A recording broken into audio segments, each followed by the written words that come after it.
पारनेरच्या मातीमध्ये भाग्याचा सूर्य उगवला, विकासाच्या गंगेने हा काया पालट झाला। पारनेरच्या मातीमध्ये भाग्याचा सूर्य उगवला, विकासाच्या गंगेने हा काया पालट झाला। प्रत्येकाच्या मुखी फक्त एकच नाव येते, असे विकासाचे नाते काशीनाथ दाते।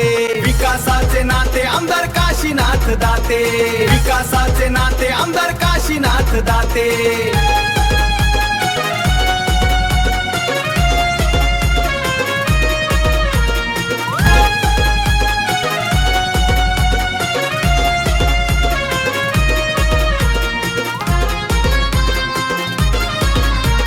विकासाचे नाते आमदार काशीनाथ दाते, विकासाचे नाते आमदार काशीनाथ दाते।